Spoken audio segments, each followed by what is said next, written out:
अंगणवाडी सेविका, अंगणवाडी मदतनीस तसेच अंगणवाडी संघटनेचा अखेर 23 मार्च रोजी मोठा निर्णय. पाहूया याबाबत सविस्तर.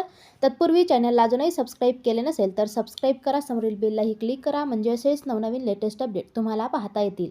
राज्यातील अंगणवाडी केंद्रे कमकुवत करण्यासाठी शिक्षण विभागाने 10,000 शाळांमध्ये LKG व UKG शाळा सुरू करण्यास प्रयत्नशील आहे. अंगणवाडी केंद्रांमध्ये हे वर्ग सुरू न करता पूर्व प्राथमिक केंद्रांमध्ये सुरू करण्याचा निर्णय सरकारने घेतला आहे. सरकारी पातळीवरील सर्व कामे अंगणवाडी सेविका करत असतात, मात्र दिलेल्या आश्वासनाप्रमाणे वेतन देण्यात येत नसल्याने त्यांना आर्थिक संकटाला तोंड द्यावे लागत आहे. यासाठी किमान वेतन लागू करावे. आपल्या मागण्या मान्य न झाल्यास 23 मार्चपासून बेमुदत आंदोलन करण्यात येईल, असा इशारा अंगणवाडी कर्मचारी संघाच्या वतीने देण्यात आला आहे.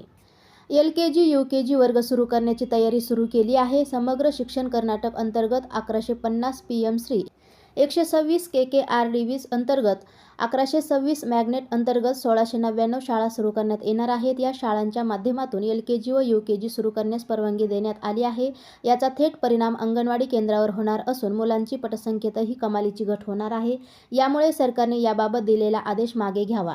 सर्व अंगणवाडी सेविकांना किमान वेतन कक्षेस आणून त्यांना ESI व PF सुविधा देऊन BS परवाना रद्द करावा. बालविकास योजनेअंतर्गत काम करून 2011 ते 2023 अखेर निवृत्त झालेल्या मदतनीसांना 183 कोटी रुपयांची ग्रॅज्युएटी रक्कम देण्यात यावी.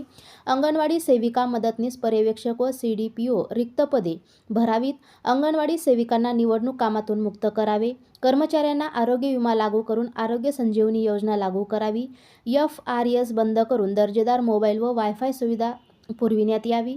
अंगणवाडी सेविका व मदतनीसांना मासिक पाळी रजा देण्यात यावी आदी मागण्या करण्यात आल्या. मंदा नेवगी, सुवर्णा मोरे, लक्ष्मी नाईक, सुनीता पाटील, अलका केसरकर, पुष्पा H, रेणुका K यांच्यासह अंगणवाडी सेविका उपस्थित होत्या. 6 वर्षाखालील मुलांना अन्न, आरोग्य व शिक्षणाच्या उद्देशाने ICDS योजना जारी केली आहे. असेच नवनवीन लेटेस्ट अपडेट जाणून घेण्यासाठी आजच आपल्या चॅनलला सबस्क्राईब करा आणि समोरील बेललाही क्लिक करा. धन्यवाद.